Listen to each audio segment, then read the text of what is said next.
Before we do that, while we've got the hive mind here of people with lots of ideas,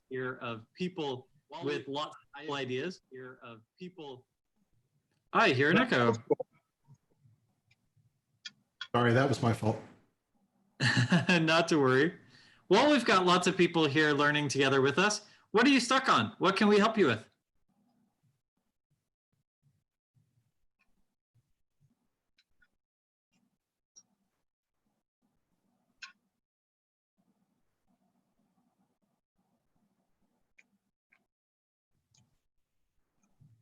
I'll tell you mine because I was just struggling with it forever.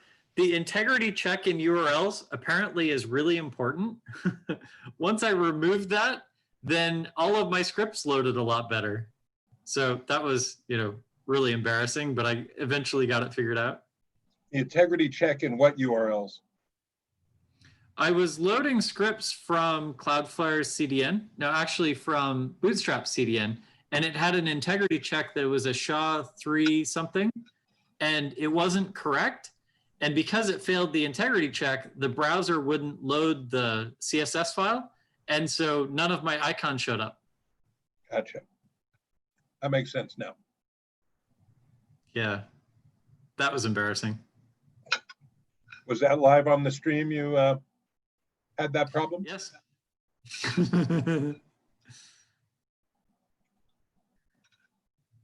Awesome. Then with that, I'm going to hand it off to you, Nuri. I'm excited to learn today. Cool. I'll take the handover. Let me share my screen here, I guess. Hopefully y'all can see it and ask to hide the floating meeting controls here. All right, there we go. So my name is Nuri Halperin, and today I figure we'll talk a little bit about schema, or document-oriented document structure. Maybe schema is more of a relational word.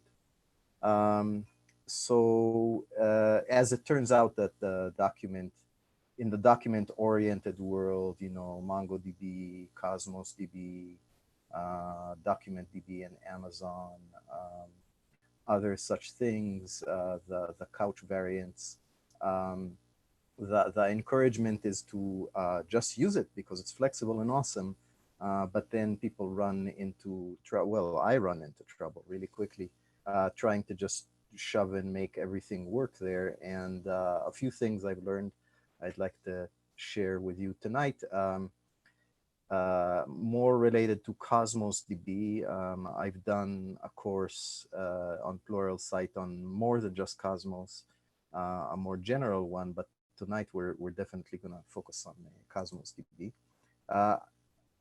I'm not exactly sure of the etiquette here on the .NET user group, but I'll try to speak through and also take questions as we go along. This is hopefully more of a conversation than just a lecture.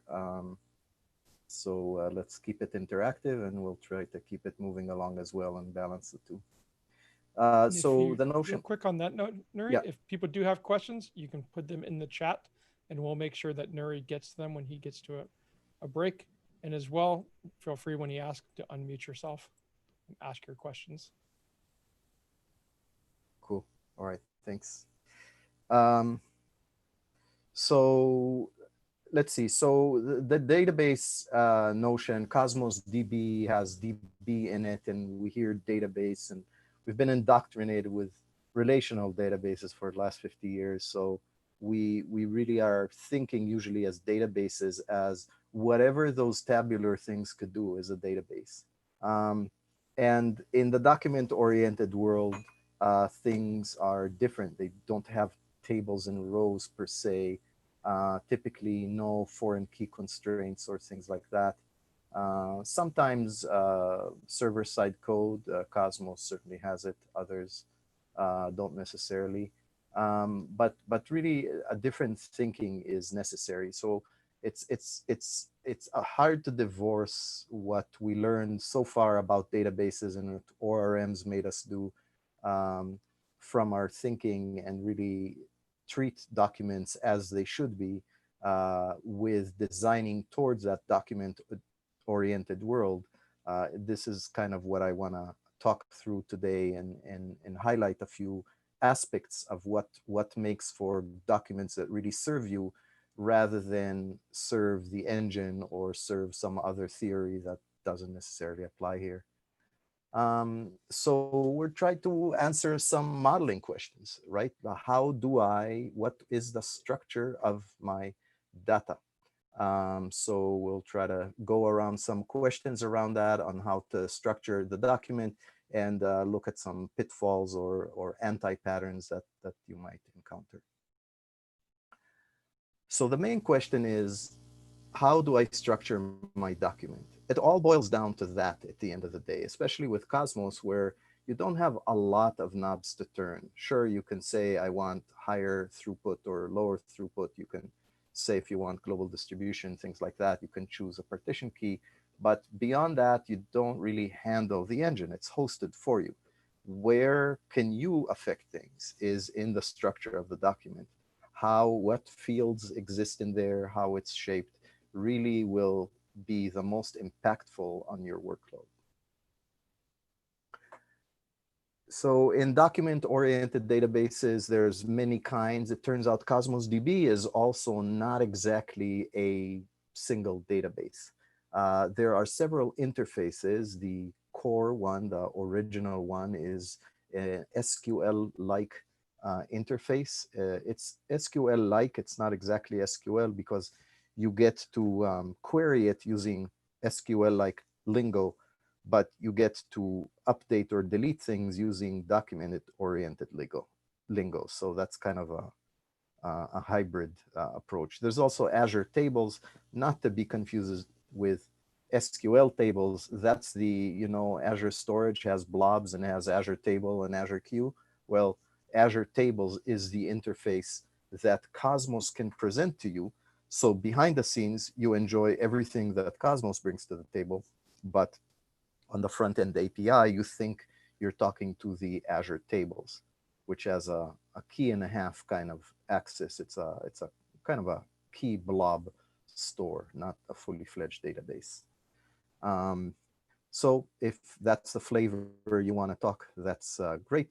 Cassandra, a popular, not exactly SQL engine, you can get an interface that makes Cosmos behave like Cassandra. And Gremlin, if you like graph databases, you're building the next social network. And of course, MongoDB API. And since I like to talk Mongo, that's the one we will concentrate on. All of these interfaces are interfaces. And in fact, the Cosmos team will tell you core is the actual internal lingo that it speaks, which I still have to knock on that door and ask some more questions about it, because it's still somewhat of a facade above the physical layer of how queries get executed. It's just a language.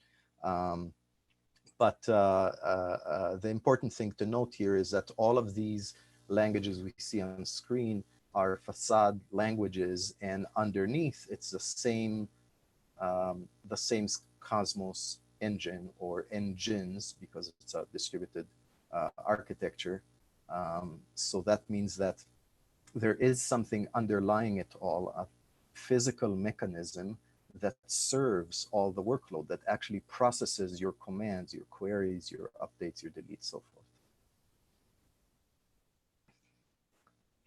So if we're concentrating on the MongoDB API, we want to structure documents, and Mongo takes documents. Its unit of interaction is a document. And we want to talk in terms of that kind of language to the underlying engine. And when we're doing it, the main thing to remember is that we need to ditch our old modeling theories, which hosted tables. And we need to start thinking about documents, because that is the interface, that is the lingo, and that is how your commands are going to be processed. So that's something very different.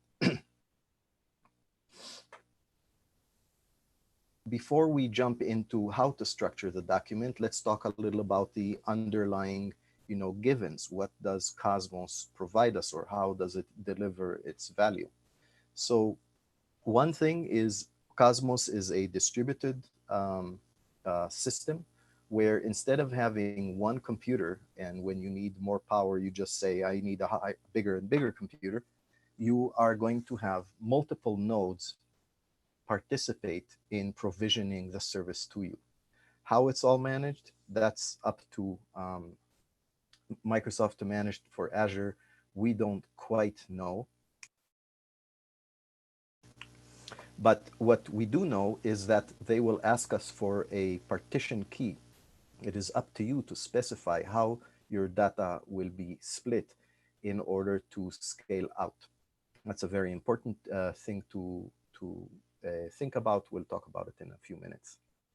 The second thing is physical partitions. So realizing that there are that partition key you're going to choose is going to take some of your data, locate it on, say, one node, one computer, one host, and another piece of data is going to reside elsewhere altogether. And when you submit a query that crosses across those partitions, may say, give me all users whose name begins with the letter A. If the partition was not on the user's name, it was on something else, the date they joined, or some either email address or something else, then that means that the query to find people with letter A might be distributed across multiple processing nodes in order to give you a quick answer. And all those nodes will be enrolled in the job of giving the response to you. There are advantages and disadvantages of distributing reads or distributing writes, but most important is to realize that that's happening at all. Once you realize that's happening at all, you need to then look back at your workload and say to yourself, aha, well, given what the work I'm trying to do, what is the workload I'm going to impose, is going to be partitioned, what is the best partition key for that? Because it's impossible to create one partition key that serves every possible thing in the world. And this is a big departure from how we looked at relational models, right? When we looked at normalizing tables, we said we're going to distribute our physical data into different tables. And tables, as some of you may know, may actually be married to a certain partition on a disk or to a disk subsystem, to certain file locations. So they're really distributed physically, separately, if you want. So you can clump them all together. That doesn't scale. So we were taught to think that we should just distribute everything, right? Like take all of the users, put them in a user table. Take all of the addresses, put them in an address table. Put all of the whatever according to their kind, not according to their usage, according to their kind. And here we're really looking at how do we locate things according to the usage in order to take advantage of the partitioned and scale out technology.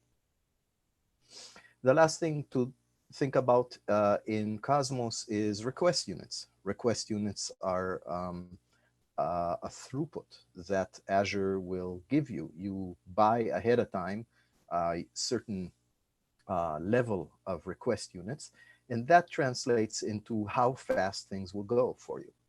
400 request units means 400 units a second of this, whatever request unit is. So logical partitions, we start with that. We take all the documents here shown in blue, assuming that you have, say, all of your users, let's say, and then all customers here. And then you pick a key, you say, hey, I want to split all of our users according to their join date, according to their email address, according to the first name, according to their eye color, according to something that you know about them that can let the Cosmos engine say, okay, I'm going to let a subgroup of the documents live in this physical location and another subgroup elsewhere. There are many things to know about partition choosing that will reveal themselves once you start querying. The main thing is that for choosing a good partition key, you want to have a field in your document that in general is omnipresent in all your workloads, meaning that you'll always access your document by the username or the user ID or the email address. So if it's present in the workload in the command, Cosmos is going to be smart enough to route that only to the partitions that need to be busy with that, right? If I say partition by name, according to the first name, then I say, give me everybody who begins with the letter B, then Cosmos can tell ahead of time which of the partitions, which of the physical partitions contain people with the letter B, and only send the work there and not elsewhere. So that should make things faster. The counter of that is when you write, right? So if you write a lot, let's say an IoT workload or something where you get pings all day long, web clicks, things like that, then choosing a good partition key that distributes really, really evenly across all theoretical partitions, say by the device ID plus some timestamp or something. I don't know that I love timestamps, but some device ID or some device ID plus reading type or something like that. The point there is to have the likelihood that 2, 3, 4, 10, a million subsequent requests will not likely land in the same partition. You basically spread your writes across all partitions. And doing that lets the system itself scale really well, and the SLA that Cosmos gives you can be fulfilled much easier. If your partition key is bad, namely it's something like I said, eye color, how many eye colors are there? How many can we enumerate? 3, 4, 5? So you have 1 billion people, you're going to have a giant partition for everybody whose eye color is one of the dark colors, let's say black and brown or something, and very small minority will be with the purple irises or whatever. So you're going to have partitions that are out of whack, one of them working really hard. And not only is it going to be a giant partition, Cosmos won't be able to break it apart and assign some of those to even more nodes if you wanted to scale out. So a really lousy partition would be a partition key that doesn't have a lot of variety across your data set.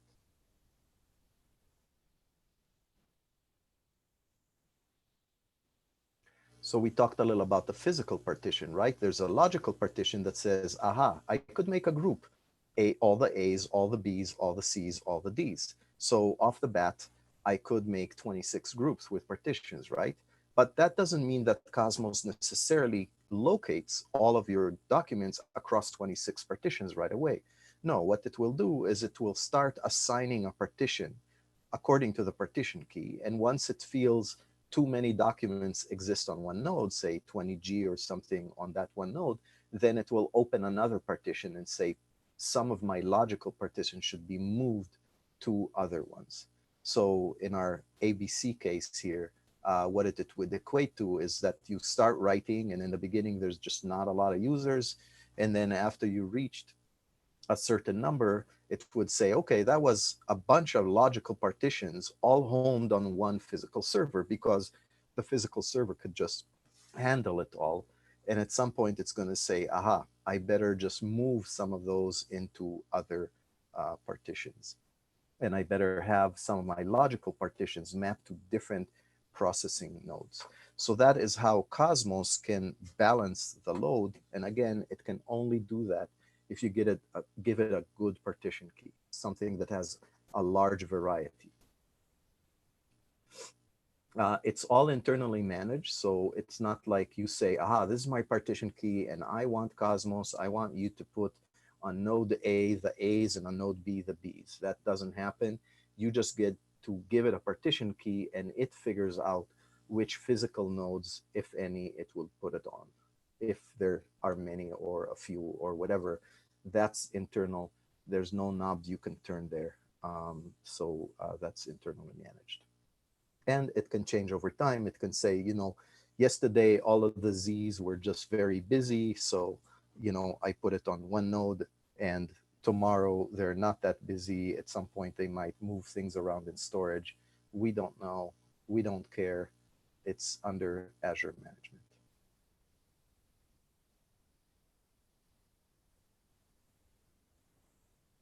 And finally, there's the thing of money. And I don't care about money because I don't need to buy food, but my boss does. So you get to pay for RUs, request units, and request units for Cosmos are expressed as a 1K block being read. Other operations such as writing or updating may incur multiple of 1K blocks in the operation. Let's say you had a 1K document. Let's say you had less than 1K document, you'll be charged for 1K. Let's say you had more, well, you'll have multiple RUs consumed in it. So whether you read, say if you read 100 kilobytes in 1 second, that's 100 RUs consumed in that second. And if you updated, it may be 200 because to do an update, you need to fetch the 1K from disk into the processing node, and then it applies whatever change and saves it back. So that might incur 2.25 RU. These are all theoretical examples, but the point is that RUs are expressed as how many writes per second. You don't get to accumulate RUs, so if your Cosmos sat idle and nothing happened and nobody wrote anything to it, you're still paying for that capacity that you reserved. The minimum of 400 RU, I believe, these days. Well, the minimum is actually free, but the minimum paid one is 400. So what's important about that is that as you design your document structure, you want to keep in mind that your workloads will fall into the optimal number of RUs. You don't want to design a document where you have to fetch a lot in order to perform really simple things again and again and again. It's okay to consume RUs, right? They're there for a reason. Your business needs to do operations. You're going to pay for it. Okay, that's fine. But you don't want to be wasteful with them. You don't want to design documents that are very large, because if they're very large, then each read of them will consume maybe multiple RUs, which means you'll have to up your capacity at some point in order to handle your concurrent workload, which means you're just going to pay more. So there's some things around optimizing your document to fit within a good balance of the RU, a good balance of functionality versus expressiveness of your workload in document terms. All right, so this is all a backgrounder. Those of you who are familiar with Cosmos, probably nothing new here. Those who are not, welcome. Cosmos is an interesting database.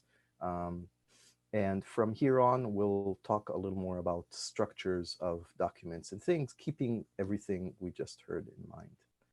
Before we move forward, any questions? Anything?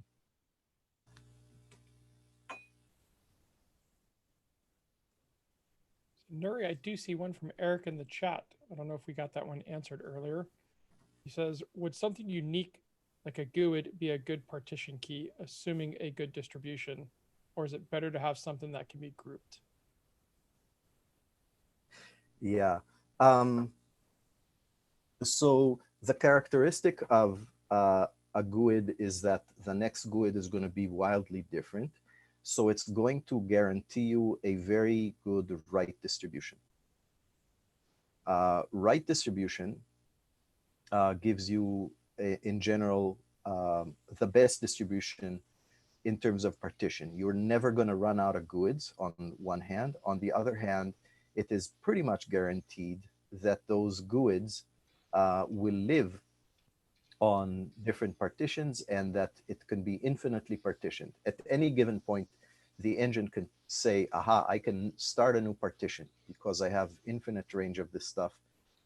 So that is good variety, good key distribution. What does it not do too well? Well, let's say that you have a field.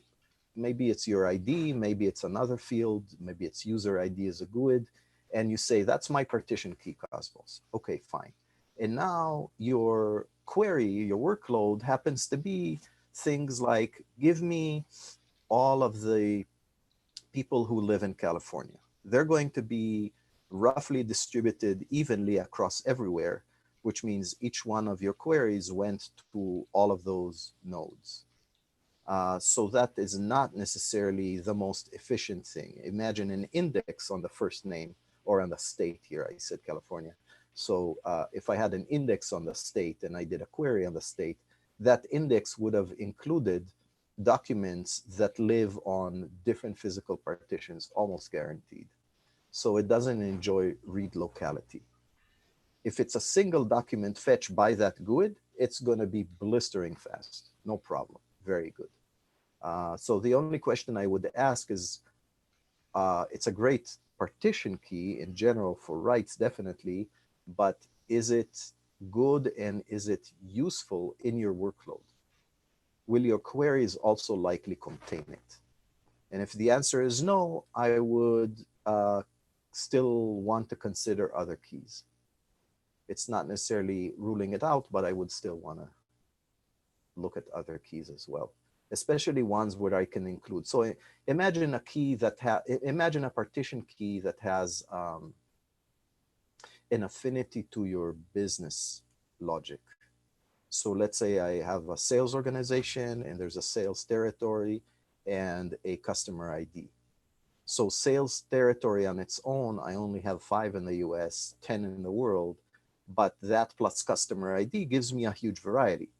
And now if my queries always happen, my workload always happens to be for sales territories and users, then those 2 pieces of information participate in many of my workloads and will also enjoy locality.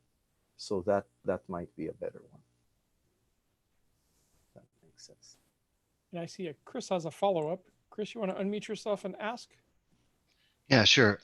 So our partition keys, can you look at partition keys like a way to group document types? So like I was thinking of partition keys as like if you have a C# object that is a customer object, and there may be different sub objects of customer that you know inherit from customer, and they may have significantly different C# properties on them, but they all inherit from the same thing, or maybe they don't even inherit from the same thing, but they represent the same basic thing.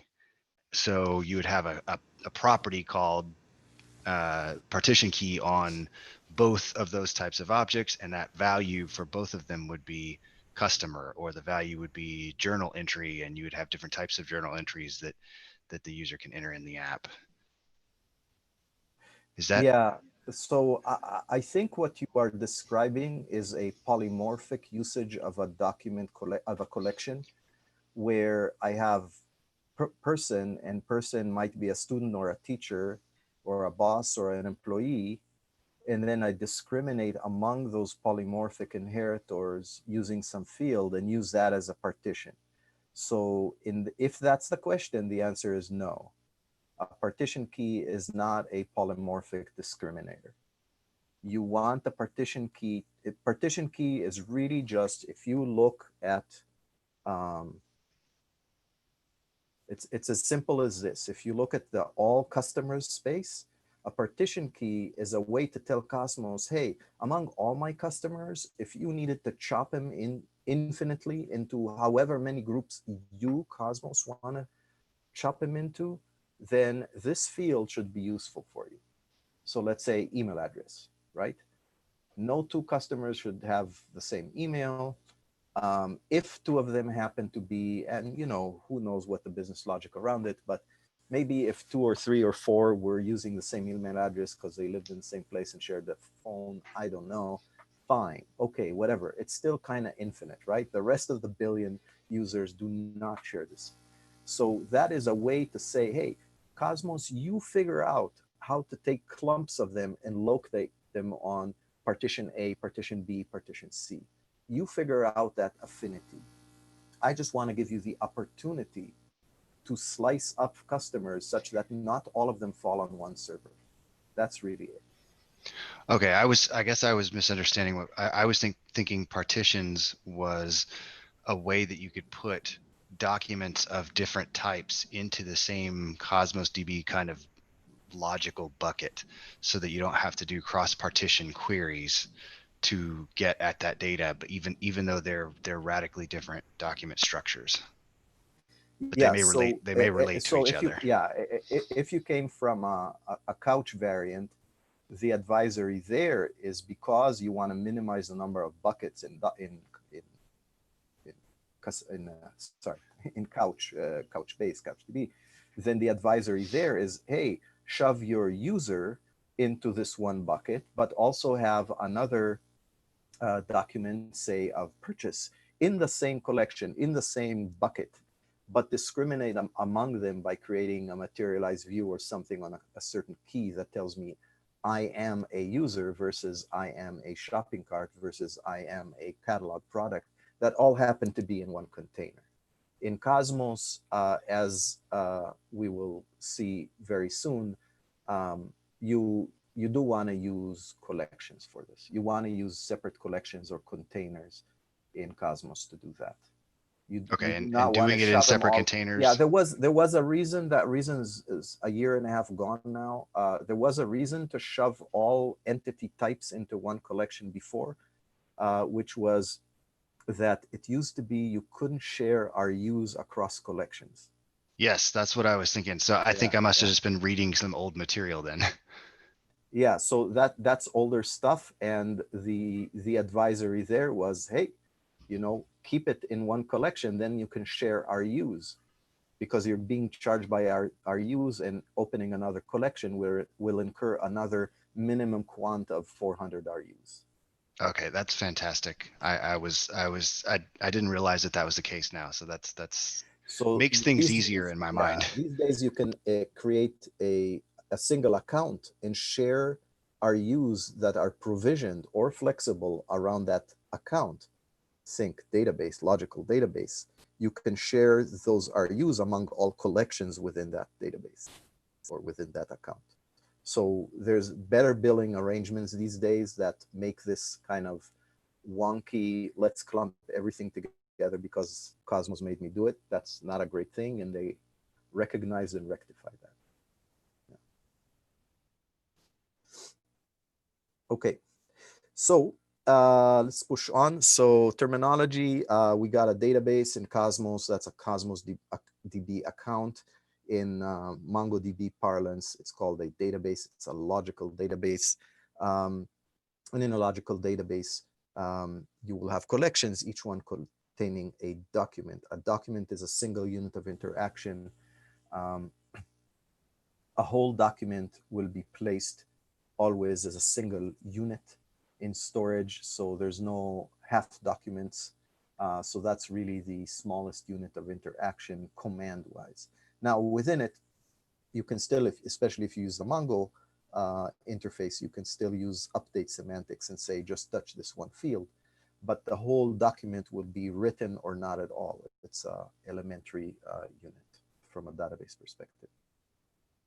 And those documents live in collections. Those are those affinity collections that all of the documents of a certain type or whatever you decide live in one collection. Now, it is flexible. It is document oriented, and you're full within your rights to have 10 billion documents, each one with a unique set of fields representing a wildly, completely different entity. I would not recommend that. It will make your code be very unreadable.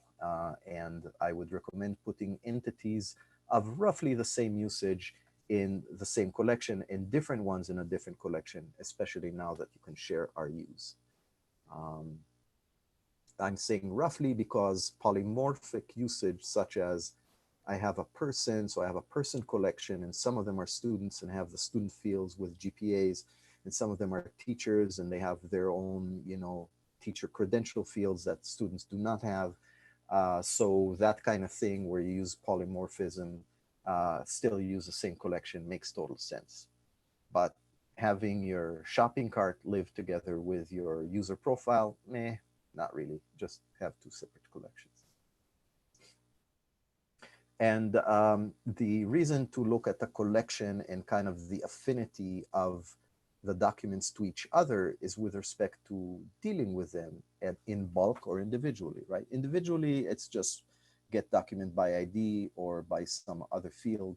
Sure, that will work anyway, but you have to be careful when you divide those collections, not just money-wise, but also join-wise. And this is one thing Cosmos doesn't really give you. You can't join two sibling collections too well. There is a dollar join that allows you to do it under Mongo, but think of what would happen there is that if I'm looking at my users and I want to say join into addresses, and addresses lived in a separate collection, that address may live in a different partition, logical partition that gets assigned to a wildly different server. So you're looking at cross-server join in a way. Is that ever efficient? Not really. So the notion of flattening things out and needing joins is a problem that you want to rectify by using some of the techniques I hope to get to tonight. So let's start with a scenario. Let's say we have a user. Her name's Jane, and she lives at 123 Main Street and likes orange apples, cookies. Who doesn't? So we have this person, they like certain things, and the boss says, you know, we need to associate these things. I want to know things about Jane. I want to show her profile page, right? So there's a person entity, right? There's a address entity here involved, and there's a list, a sequence, or a set of things the person likes. So we decompose it naturally, right? That's what we got taught in school. We have the three different entities. And what we would naturally try to do is separate them into three different collections, three different tables. Have the people in the people table, and have the address in the address table, and, you know, things I like into some other table. And that is probably wrong. We want to look at things to build it for the purpose it was designed for. If we went ahead and decomposed like this, we'd have this tables just start materializing because we made this logical decomposition.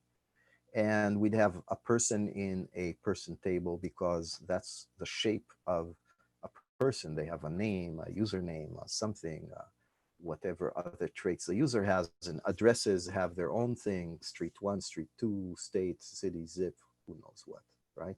And then we'll probably have to also associate them, because by decomposing them, we sent them to two different corners of the world. But no, there's a meaning. The boss said, right? The boss said, there's an affinity here.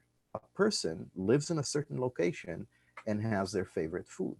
So I need to keep track of this relationship. I will probably create another table, because nothing can't be solved by adding another table for relationships. So by doing that, I already created these three physical containers, two of them for the purpose of holding the data, and one of them for the purpose of holding the relationship, the foreign keys or whatever, and associating all of this together. So that is already kind of growing out of hand and anti-patternish to what we want to do. The purposes, the boss just said, hey, a person lives in a certain address. So why do I send this address to a different location? Why not have the person and the address in the same table, so to speak, in the same container, in the same collection?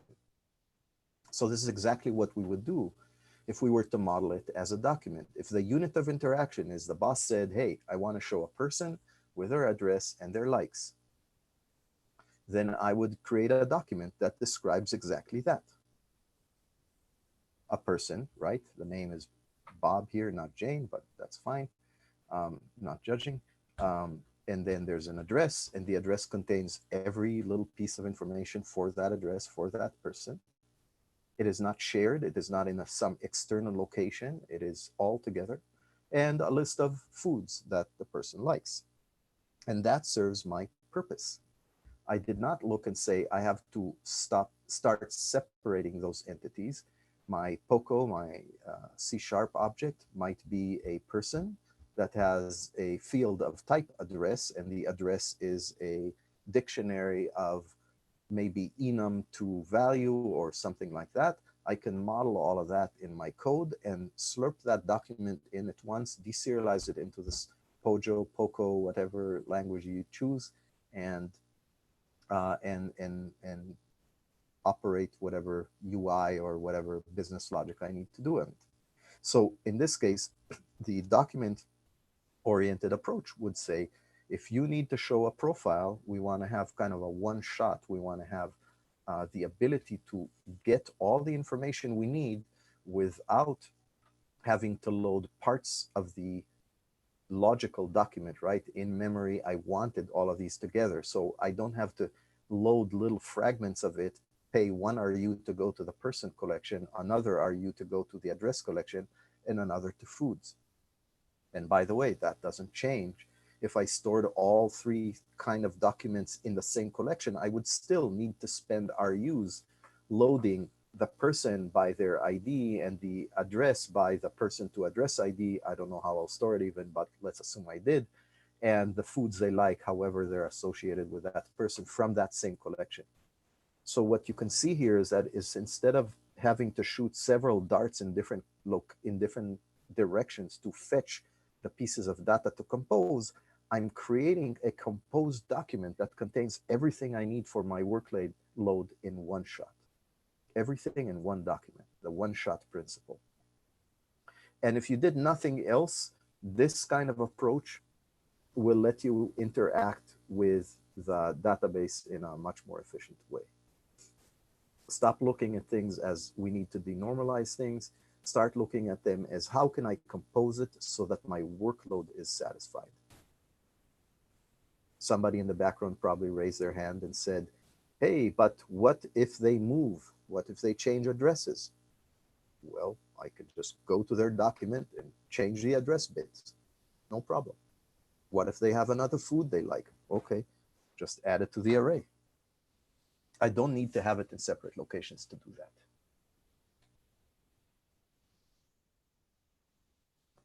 So the anti-pattern here is the general purpose thinking.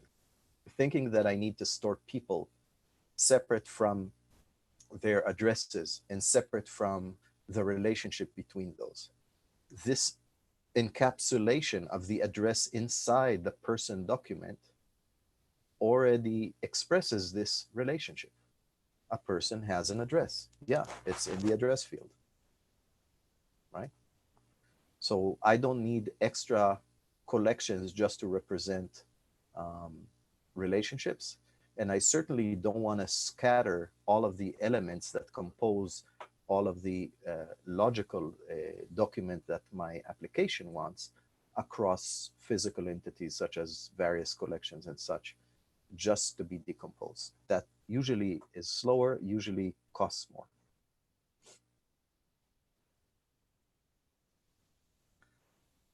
So the one-shot principle, to summarize here, is saying that the main use case, the main workload, the boss said, I want to show a person their address and what foods they like in one shot. We want to represent it as much as possible as a composed document that I can fetch in one shot. The one-shot principle is not completely violated if I needed to fetch multiple documents for the same entity, but I would say that is more rare, and that is in cases where, say, I have a use case for IoT, I save a lot of readings, and then I need to show like the average readings for a day. I'm not advising that all readings for a day need to go into one document. Maybe they go into multiple documents for that device in that day, and probably land in the same collection, by the way, maybe not. But it's still a one-shot principle. If I fetch them in one query and I don't have to run 3 different queries, one to the devices, one to the device readings, and one to the readings table or something like that. So in our case here, it's encapsulated in one document. It might be spread across multiple documents, but not in different collections. And we definitely want to be able to fetch it in one query.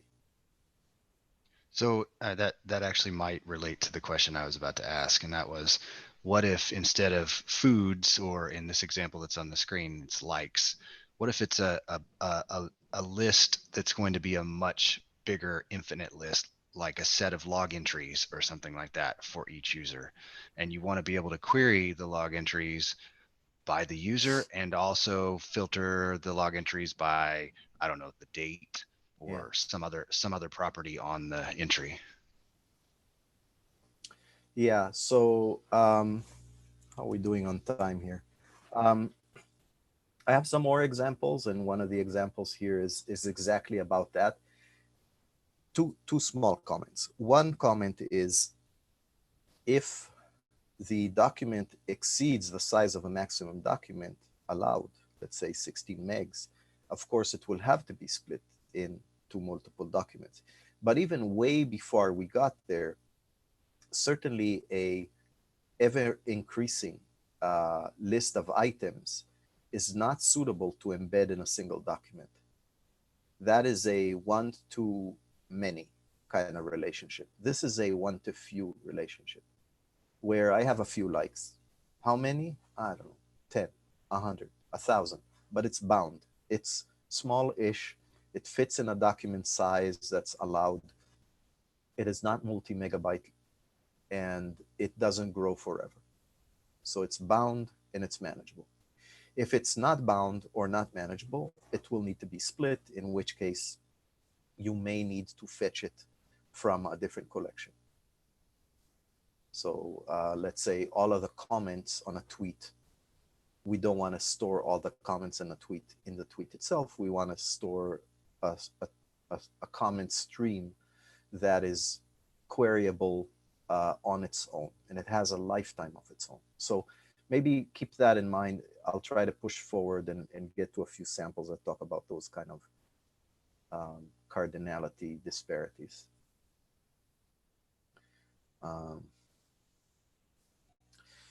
So yeah, so we talked about this already. The generic model that says spread everything, first of all, is not syntactically supported with joins and things in Cosmos, but second, requires really sending commands to different physical places, which at some point is just going to hit you performance-wise. And your ability to fetch something in one shot is going to increase your performance.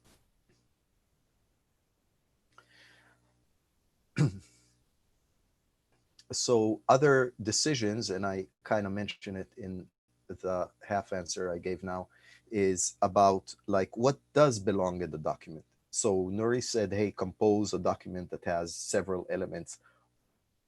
I don't mean save everything that could ever be there. I mean, put into the document things that you can fetch in one shot for your main use case scenario, not for every use case scenario. Maybe there's some forensic or rare workloads that you need to exercise. Sure, you want to consider them, but you want to really distill, extract what is your main use case scenario with these people. And if the boss said, look, our website is about showing the people's profiles, then store the person's profile, them, their address, their likes. That is what we show, so just store it that way. Now, is there something else where we just say, hey, show me all of the likes across all people?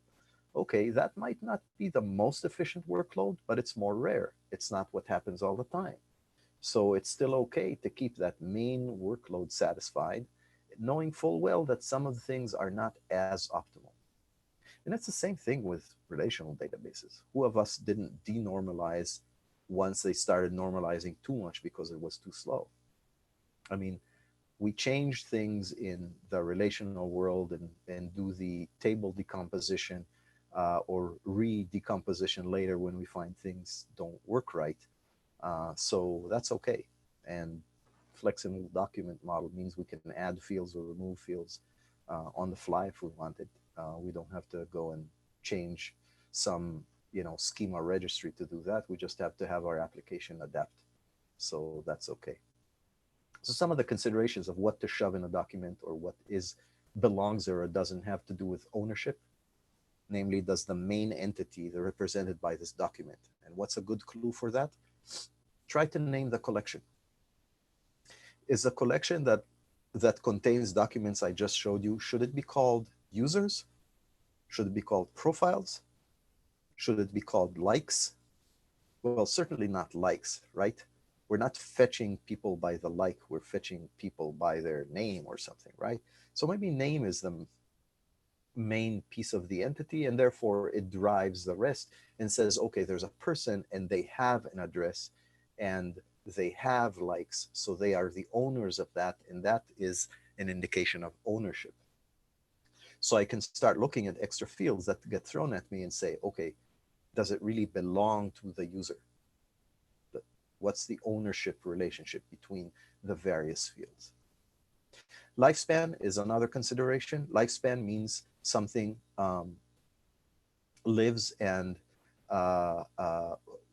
if a contained entity has a longer lifespan than the containing entity, something's wrong. I want the owning entity to outsurvive anything inside it, right?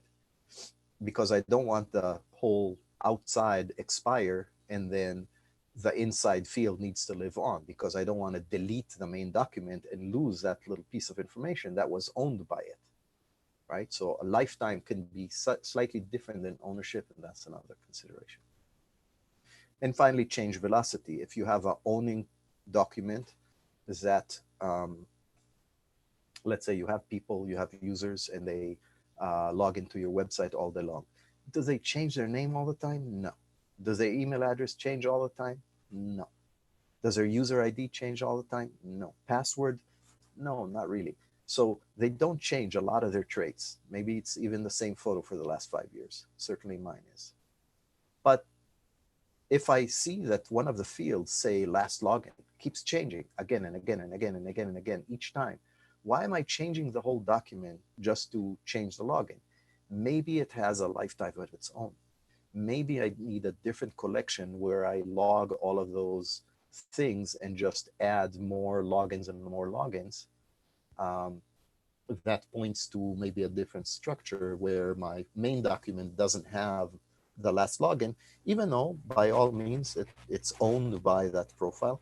But the velocity disparity is such that it's better to represent that field or set of fields about the last login from what IP and so forth, whatever IPsec, into a different collection, into a document of its own. So that's another modeling decision you'll have to evaluate. So we talked about ownership, lifespan. If you look at a person and address, you know, it's kind of stable, but if I started posting photos on my theoretical social media, those photos just keep coming again and again and again. And sometimes I regret some photos. I try to delete them. Good luck with that on the internet, but I might try. So in that case, the lifespan of the photos may even exceed the person. In case where I post a photo from, say, a birthday party me and my buddy had, and then later on that photo maybe on the same site even gets used by somebody else who shared and tagged it. So it's not just my photo anymore, I shared it. So these are things where lifespan and ownership kind of intermingle, and you have to consider whether it belongs in the main document or not. And certainly with photos, we have to think about the velocity, right? That, you know, my name, my address doesn't change that often. That's my main profile, but photos get added all the time, all day long, because hello, Instagram, right?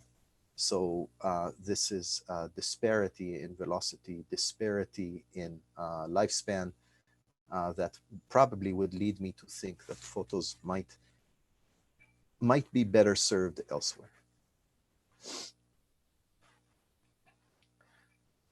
So if I have a person and they have an address, they have favorite foods, and my boss says, I have a new scenario, I want to track lunch crews.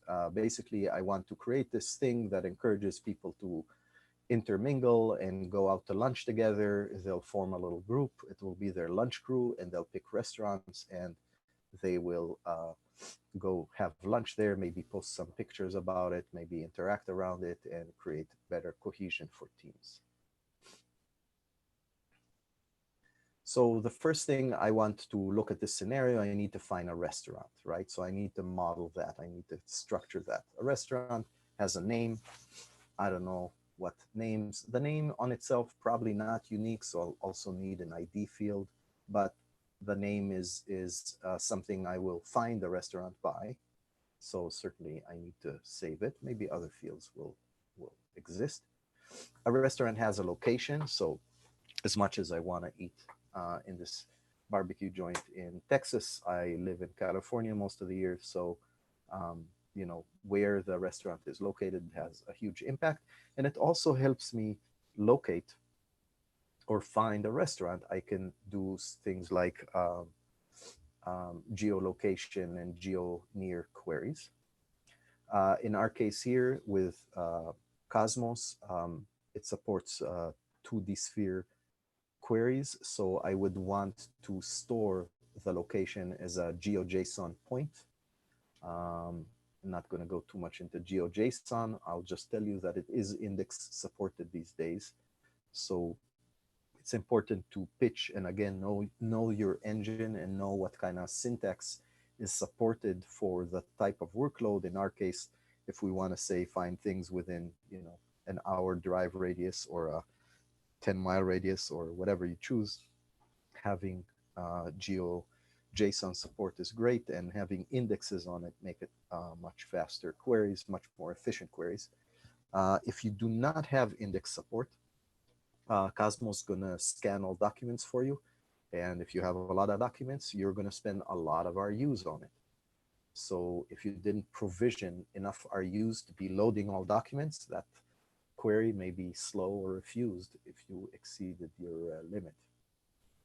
So this is something very important, that you figure out that your workload needs to be index supported, and you want to model your documents or structure your documents to pitch into this.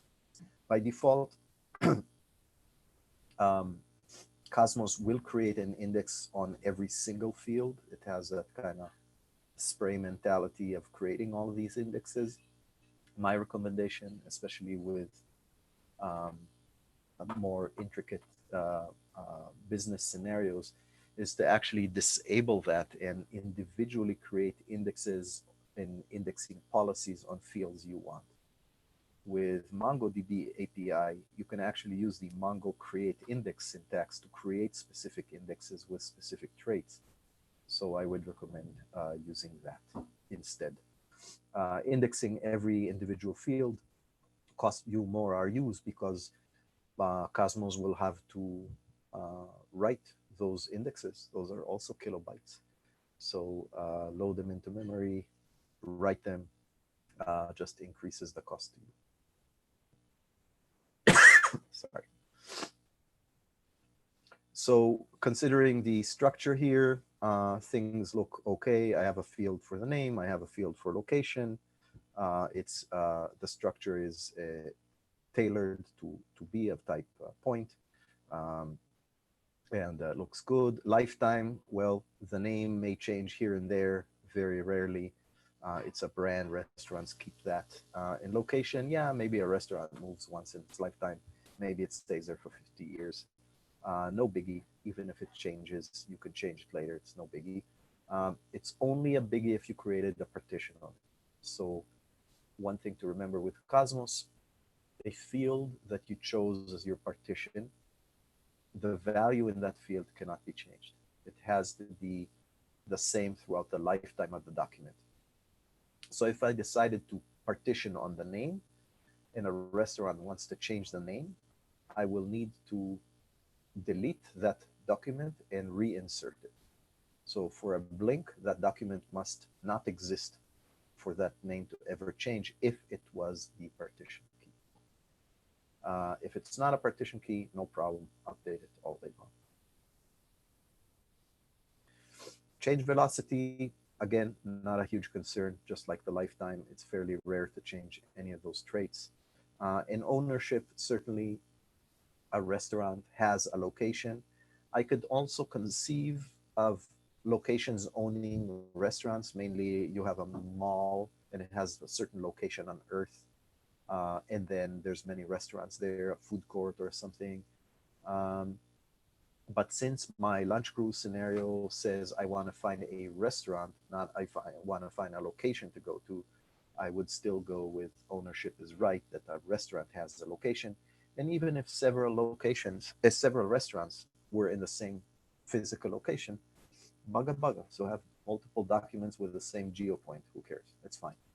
And if you search around it, all of them will come. That's fine. That's what you want, right? You say, hey, I want restaurants close to me, and there happen to be 5 in the same building. All right, fine. Show me those 5. That's good.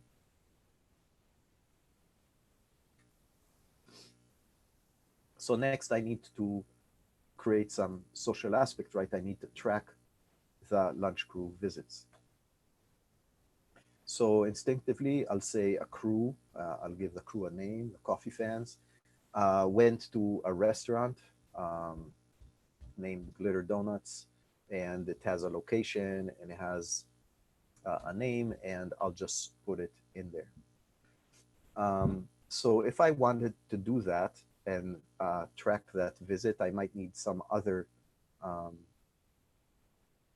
documents to track other visits, but just let's look at this one. Ownership wise, if I look at this document, it's hard for me to think who owns who here. Does a restaurant host the coffee fans and will have a bunch of crews that it will track, or does a crew have a restaurant? Well, no, the crew doesn't have a restaurant, it visits a restaurant, right? So it's a little confusing, not exactly good ownership. Lifetime, the crew is kind of ephemeral. Maybe there will be multiple crews. The restaurant probably would outsurvive those formations, or maybe vice versa. But in any case, there's some disparity or mismatch in the lifetime. There's no binding of the lifetime. There's no one is always larger than the other. So it's hard to tell. Change velocity, the coffee fans visit maybe a different restaurant every day. Maybe even they repeat some, but every day of the week they go to a different one and then repeat it next week or something. Either way, the change velocity of the restaurant is kind of high while the crew is stable. So that's not really a good binding of those traits together.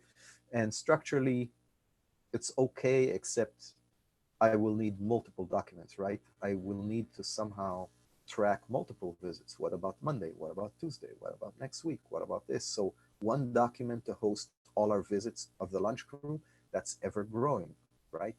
It's not, it doesn't have an upper limit. It has some kind of physical upper limit, but it could grow to thousands over the years or something.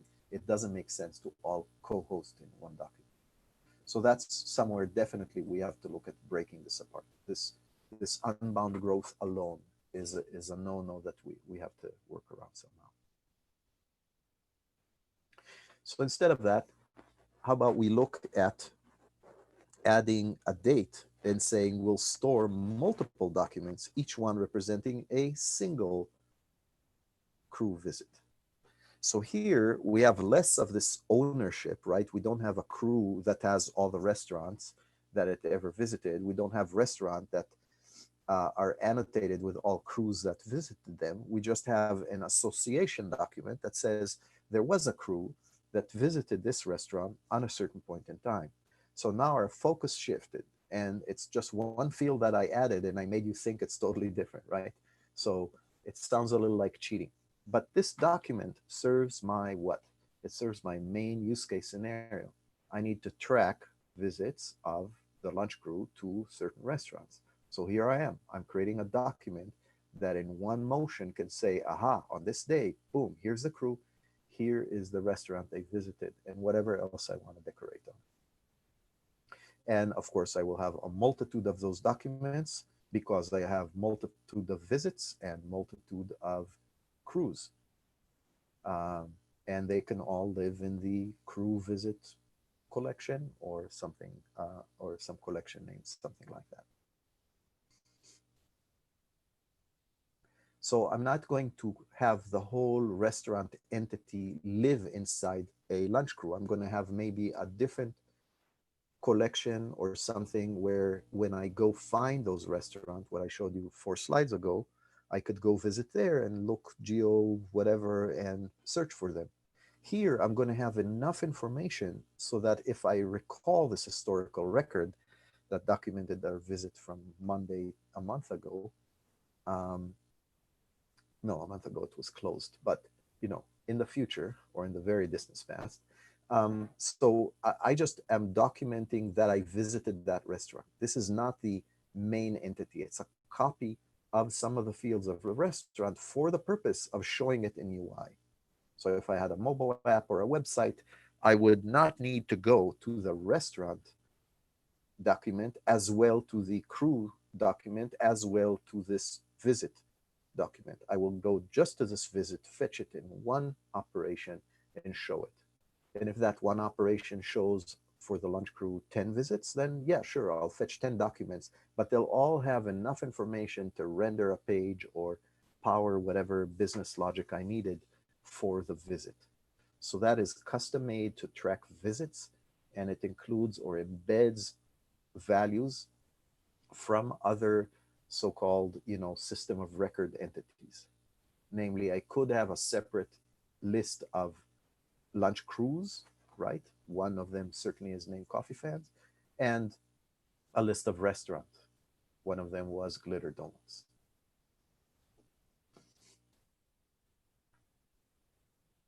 So let's talk a little more about this separate entity, the crew itself.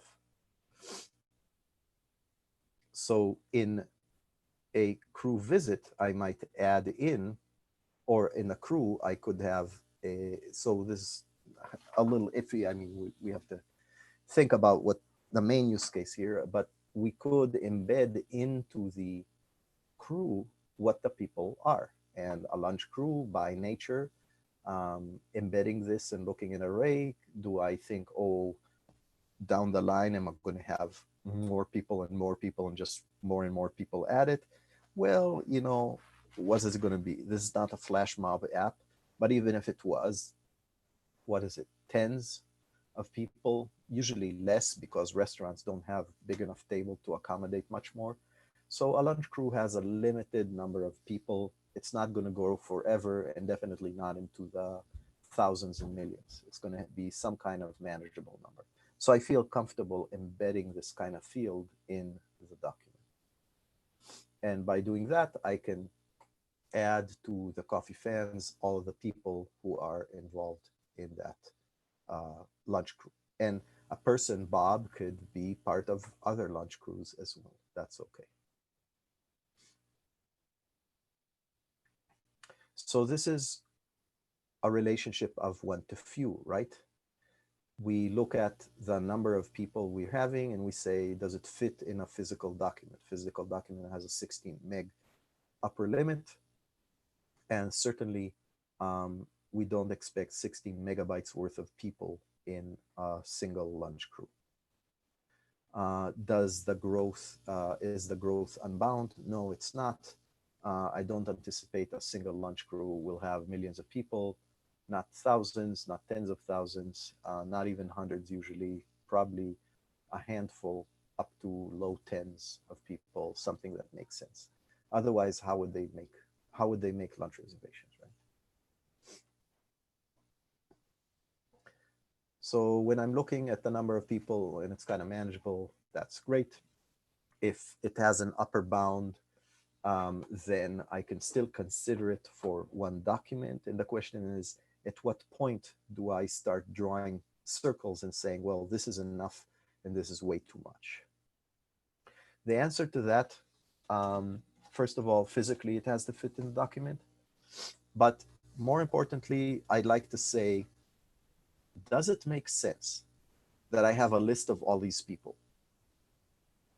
Like, sure, somewhere somebody said, oh, track it. Yeah, okay, the boss said that. But what is a scenario under which I need the list of all of these constituents, right?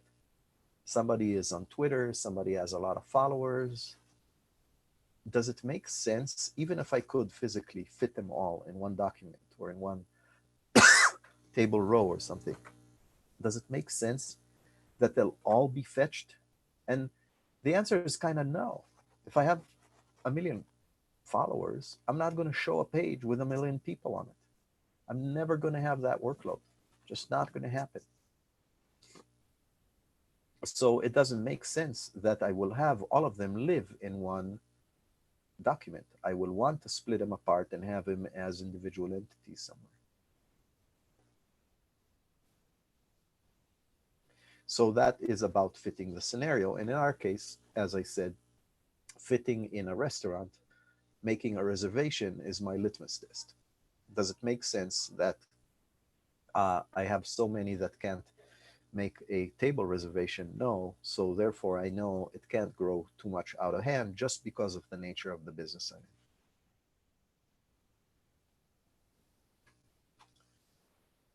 Now, if I had to track, groupies and things like that and going to a rock concert, and now I know that the venue is such that it can contain 20,000 people, then it's a different story. I would still ask, hey, does it make sense to put them all in an array, even if it fits in 16 megabytes? Probably not, because I'm not going to enumerate all of them. I'm not going to need to load all of them. If I load up the concert, I don't necessarily need to load all of the people who saw it at the same fell swoop. Therefore, it doesn't belong in that document.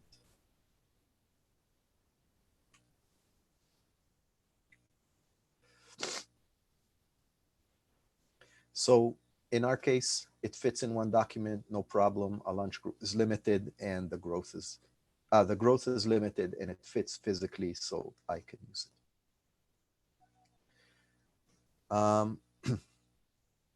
I want to take a few questions. I have a few more scenarios and directions to take document shape, but I'm not sure about time and haven't taken questions or breaks. So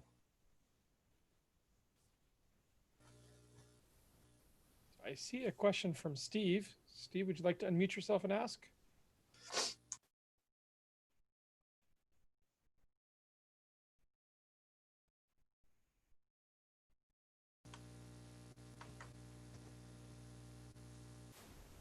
Since he hasn't unmuted, I'll ask for him.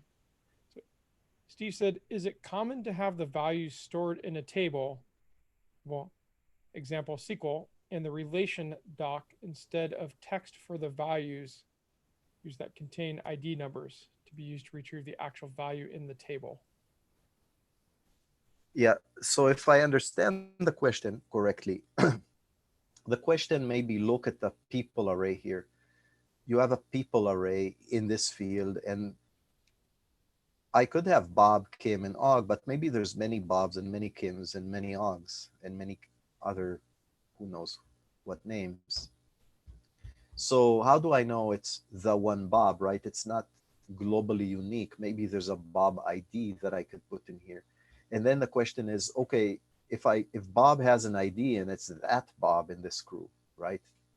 To disambiguate for all other Roberts, then should I just store in the people the ID of Bob and the ID of Kim and the ID of Og, and then go chase back the full details from the people collection? And the answer to that is, I want one-shot principle. I want to be able to track the visit and show, good times last Monday, boom, one query gives me everything. If I stored it in two separate places, I would not enjoy the one-shot principle. I would have to go to different places to fetch the data. So I would, in general, try to stay away from that. And what I would do potentially is, instead of having a string Bob, is do something like having a people, and in there have a ID 123 name Bob, and then ID 456 and name Kim. something like that. And in this case, I keep this, it's this Bob, not all Bobs, it's this 1, 2, 3 Bob. And so I get access to that if I need it. And when I need to update something, I can always chase this ID back to the actual user without having to disambiguate it in a difficult way. So I would do something like this. Really, because the main thing is I'm tracking the lunch crew, and I want to have one shot bring me all this information. So I want to embed the information from the user. Do I need in here the people, the last login also, and their email address? No, not necessarily. Maybe I just want their ID and their username or screen name. Maybe I want their user ID, screen name, and avatar. Okay, so I'll include it here, right? I don't want to make this a system of record for users. I just want to borrow enough fields so that I can render it in one shot. So if I understood the question, this would be my answer.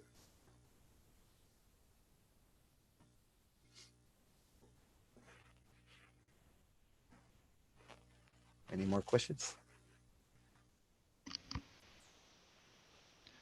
I've got one related to that. So does that mean that if Bob changes his name to Robert, that when his document gets updated, there needs to be some process that gets kicked off that goes through and looks through every potential people collection in every document in the database, so that it can look for Bob's and change them to Robert?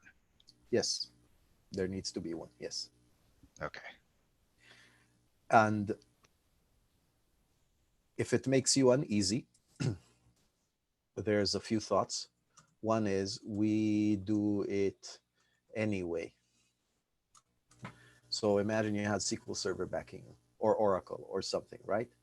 Yeah, that's the user collection in the system of the login. But you have another database of interactions from the web. That is a different physical database altogether. So you have this problem organizationally anyway, right? It's not, we don't live in a world where we have just one single database, one single machine that has all information about everything transactional and lookup and whatever. So it exists in the enterprise anyway. Second, there's something called change streams. And you can tap into the rights of documents.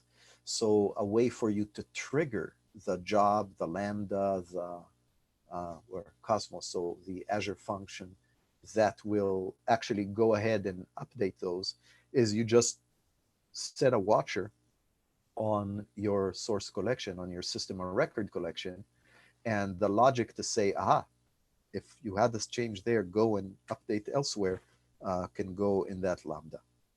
And that makes your maintenance really kind of easy. And the third thing I want to say, it's rare. It should be rare.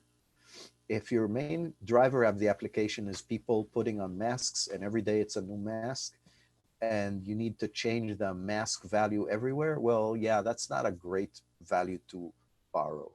The idea here is we show information about Bob. How many times did Bob change? You know, it was Diddy and now it's P. Diddy and now it's, yeah, whatever, dude. That happened over the course of a decade, right? And not for everyone, only for P. Diddy. So in those rare cases, yeah, there is more craft, more code to write, but it's not the main use case. And if it were, then I would say, yeah, if you want in here the last login date, I would seriously consider having 2 shots instead of 1 shot principle. Don't copy the data because its change velocity is such that it doesn't make sense to keep bothering that document. Keep, you know, updating the one document again and again and again each time somebody, you know, blinked an eye or something. That makes sense? Yep. Thank you. All right. So how are we doing on time, and how should we proceed?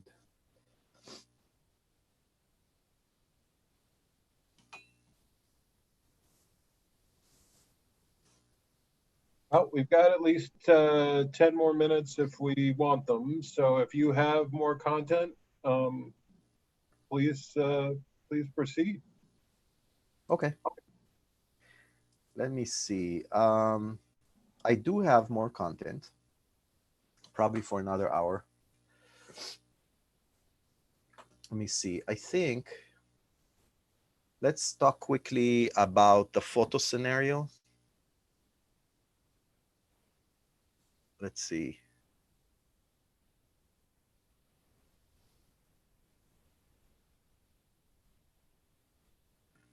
Let's talk about IoT scenario.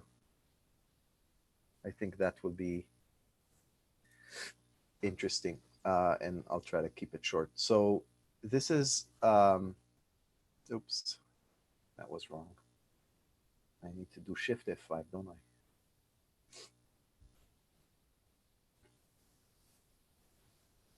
So this scenario is about IoT.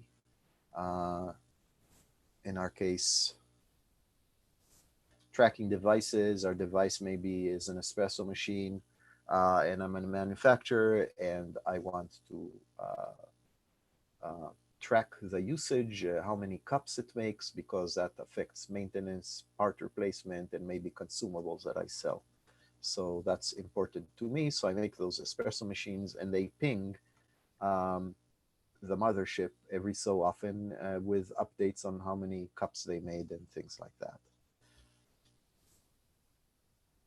So it has a reading that it transmits, how many cups it made, and it pings often, maybe not every second, maybe once every minute, maybe once every hour. But as you can imagine, this use case grows really fast, because if I have 1 million machines, then, and I track even just 24 hours of the day, then each machine, that's 24 million more readings every day. So that's a lot of data over time.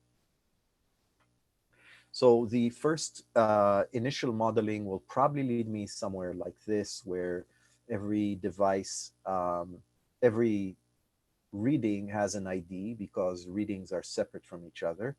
They occur on a certain date and time. So I have a DT field here saying which time it was pinging, and I have a device ID, and those device ID are like GUIDs.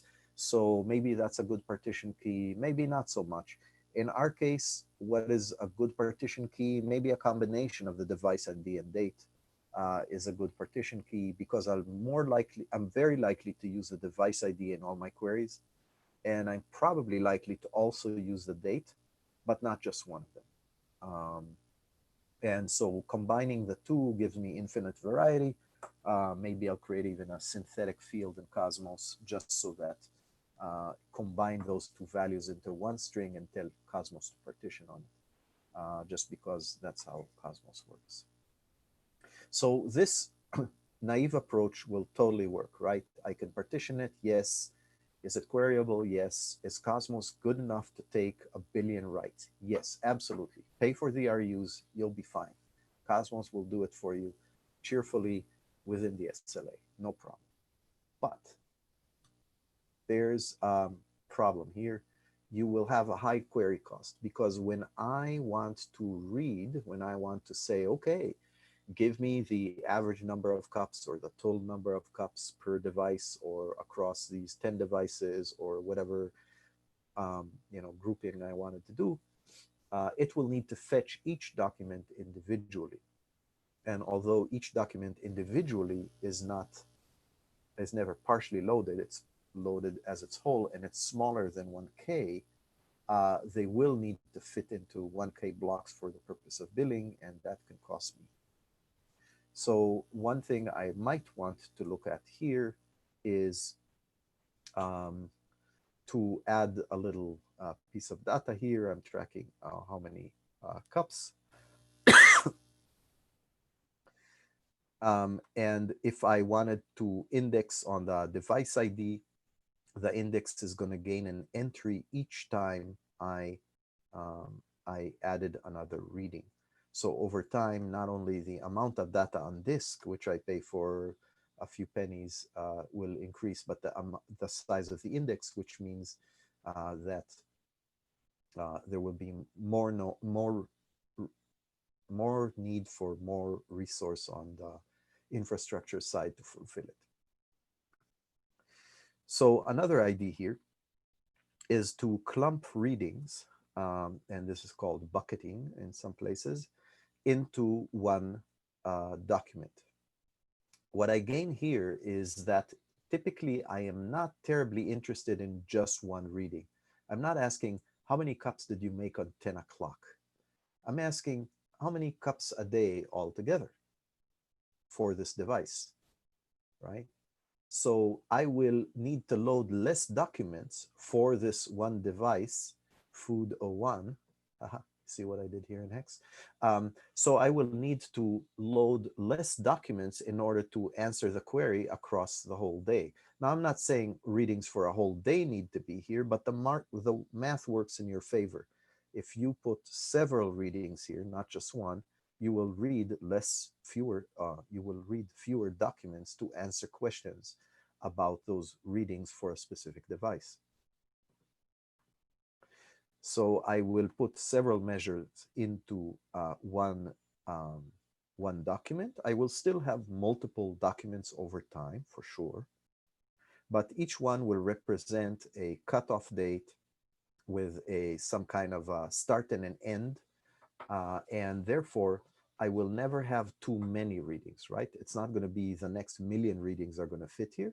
I'm going to decide, if a device goes once every minute, maybe I'll do every hour in one document, so I know I will never have more than 60 readings in a single hour.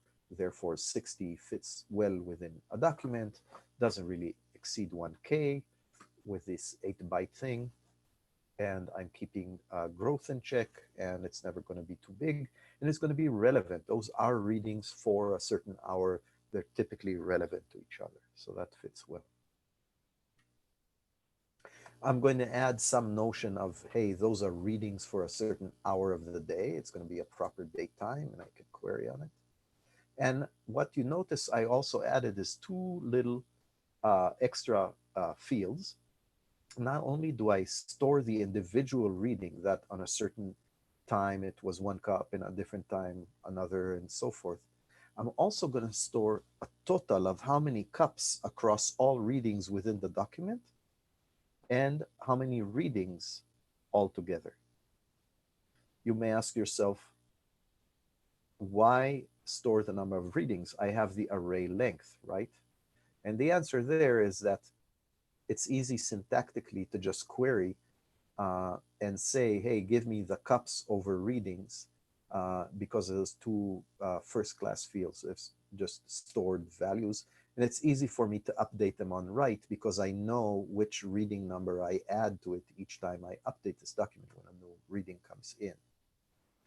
Still leaves the business here of why don't I just assume, if this is a reading for an hour, that it has 60 readings if it's once a minute?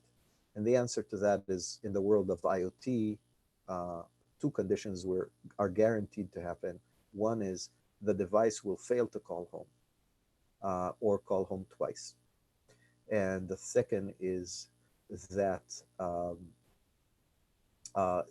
you will start on an hour, and when you're within the hour boundary before all the readings for the hour were filled, this number of readings will be less than 60. So if you want to still query and do averages and average within the last hour, even non-whole hours, you will certainly want these niceties to be there. So here you see that I'm adding two fields that are from a strict C#. I would not absolutely need them, but from a query nicety, they're good to have and they're cheap to add.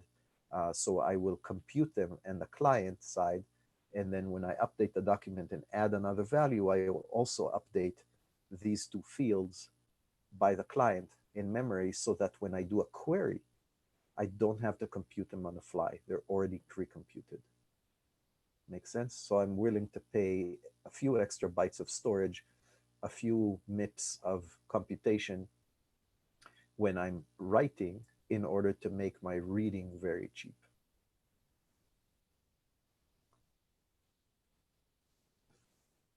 So we don't have unbound growth. We have multiple documents maybe read in one shot, but certainly fewer documents than one document per reading. And we're using a technique here called aggregate on write, which is to pre-compute values so that you don't have to incur the cost of computing it at runtime when you query. They're pre-computed.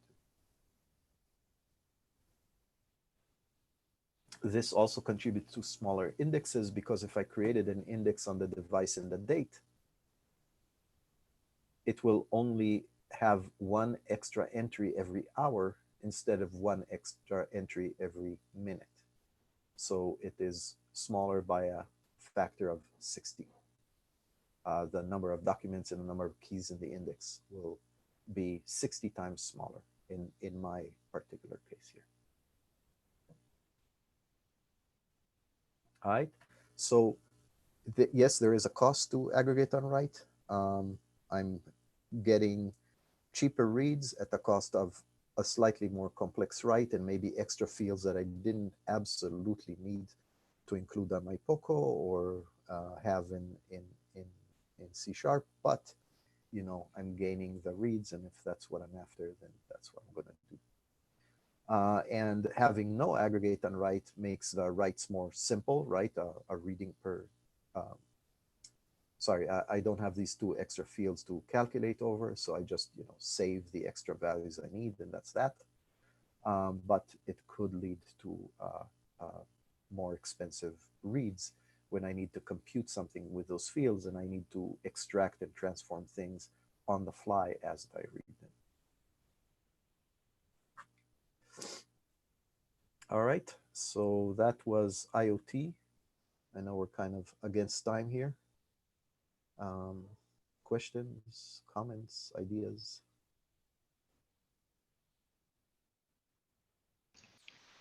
I had one question about querying in general. Is it possible now to query, or are there plans in the future maybe to make it possible to query a partial document? Kind of like you can with GraphQL, where you can say, you know, I want a list of, I want to get all the customers that match this criteria, blah, blah, blah. But I only want, you know, their first name, and I only want, I don't know, some other property on them, but not the whole customer object. Yeah, so if you're using the Mongo API, the second argument to a Mongo command is projection. So you're talking about projecting several of the fields instead of all of them. So say you already know the name is Bob, so why get Bob ever again?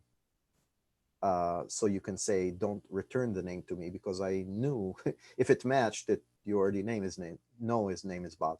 But maybe you want to express things, you just want, say, the email and the avatar.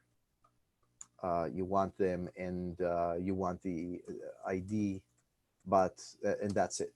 So it could have 10 other fields, the address, the whatever else, the full photo, the bio, the way you're not interested, it's not going to be shipped over the wire. You might be asking, hey, but does that mean that Cosmos under the scenes loads and just reads and seeks on disk for those specific document fields that I asked for? The answer is no, not really. Cosmos internally stores a JSON document, and the whole document is a string that gets serialized and deserialized. So it has no choice but to load that whole buffer, parse it, and then pluck out fields you want, and maybe not return all to them, but it will be loaded into memory. Okay, so if you're all not of that using, just should push you to create, in general, smaller documents, as small as necessary, but no smaller, right? Don't make it small and sharded just for the sake of it. Make it compact and fitting to your use case scenario. If you do have a scenario like this, and you have let's say you have a GraphQL provider that's querying Cosmos to get the data, and then it's going to provide, GraphQL response to HTTP requests. Uh-huh. Then, but you're not using the Mongo, you're using the Mongo query interface on Cosmos. You're using the SQL one. It really doesn't matter. The processing still has to happen. So you can just query the whole document and do the same processing yourself on the GraphQL side, pre-process it just to only return those properties. And it's going to be roughly the same because it's got to be processed no matter what. Either Cosmos has to do it No, itself. but there's several layers, right? So in the boundary, you have your GraphQL interfacing as API that shows the world a GraphQL, right? But underneath it sits a query to physical query engine. So here is where it's saying, aha, GraphQL asks for a person, their photo, and their bio, right? So in theory, maybe there's a person, oops, a photo, which is spelled with an F, and a bio, okay? So if each one of these elements that GraphQL will compose into a bigger entity to return to the user lives in a different collection, each one of those was a separate document. At least one document, right? Photos might be multitude, but let's just say one, okay? So GraphQL issued this to on over whatever interface, core, table API, Gremlin, whatever, Mongo, and Cosmos had to load those documents from disk. Period. End of story. Nothing you can do there. There's nothing partial about it. It is important though. GraphQL can certainly take the whole profile, everything about the photo, including EXIF fields and all kinds of stuff that is not necessary for a thumbnail, and maybe a bio that is 1,000 words, but you only want the first 20 because that's what fits in the little card. So it is more efficient to have shaving those fields be done by Cosmos for you. You certainly don't want to load fat documents and have GraphQL then shave them in memory and ship less JSON. If you did this, you wasted bytes over the wire between GraphQL and the Cosmos engine. Oh yeah, that makes sense. Okay. Yeah, I guess I was imagining, it's all in Azure, so it feels like it's all in the same spot. But you're right, it could be in different places and have transmissions over the wire, and yeah, it's more efficient to try and shrink the object size at the Cosmos And DB that's level. where if you're defining GraphQL entities, you want to map them and make sure that the operations that come out of GraphQL into the implementation, the physical layer that serves, the GraphQL query language you built into your entities, you want that one to be dialed in. You do not want to take an off-the-shelf framework that just says, haha, I'll just make them all Mongo documents, it'll just work. You will end up juggling way more bytes than you need to. It's much better to then hunker in and write custom commands that slim down the payload going in and going out of Cosmos. You will be happy, you will pay less. Yeah. I mean, I guess Justin made a joke about opinions and me having a multitude of them. If I had to summarize one is like ORMs are just not going to do you right. Like do learn the lingo and do the custom commands will get you so much more efficient. And yeah, I know it takes time, but Did you ever ship a project in a week? Like, we will find the time to make the queries better, because that's what's better for the product. I have a question on various interfaces. So what's your opinion of, like, are some just window dressing? I imagine like MongoDB might be the closest to the actual underlying architecture. Any thoughts on that? No, the one that's closest to the underlying architecture is the one called core.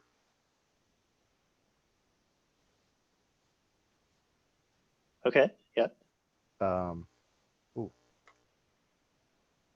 Where am I? So among all of these guys, the core interface is the most native. And then the rest are what you call Windows dressing. So much so that, as far as I know, MongoDB API even has fronting code or even physical nodes in front of the core interface to provide the Mongo-like behavior. I have to, don't take my word on it, but if I recall correctly from last year's MVP Summit, they said that there was extra stuff on top of core in order to support the Mongo API. Is core what they used to call, like when Cosmos used to be called document DB?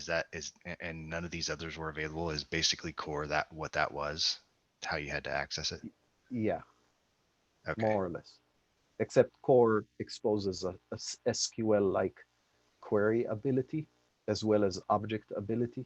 So there, even in core, there's a dual-faced API where you can interact with core Cosmos as a document JSON-ish post kind of thing,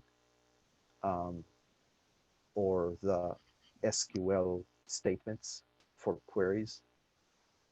So yeah. Oh, I have a question going back to your geolocation comment that you made earlier. If you have, like if I have a Xamarin app that's getting geolocation information from my phone, and I translate that into some sort of C# object, I'm not sure what the object would be, and then I want to store that in Cosmos and then have it come back and deserialize back into whatever that object was. What C# object am I going to use to map appropriately, or what .NET object am I going to use to? So this looks like JSON. You can deserialize the JSON or a J object. I wouldn't. If you did a POJO, I would make a POJO that represents the, geopoint or something, call it So geopoint, and have a is field there, that has a type that is a constant names point, and then a coordinate field, which is an array that always by convention has a long and length. And what that's it. if you're also wanting to store altitude? You can add the field next to it. Okay, so it'll be, instead of 2 coordinates, it'll be 3 in the array, Yeah, or it'd be a separate property. Yeah, separate. Okay. Yeah, so the index is a 2D sphere index. I never tried it in Cosmos. I tried it in Mongo. Mongo doesn't barf at you, but I don't know if Cosmos will even accept an extra element here. I haven't tried it. Okay. And Cosmos now supports the 2D sphere. So in a 2D sphere context, I don't know that altitude will play any role. As in, if you wanted to say what is close in 3D space, I'm not sure that index could be useful. I don't know. Interesting question.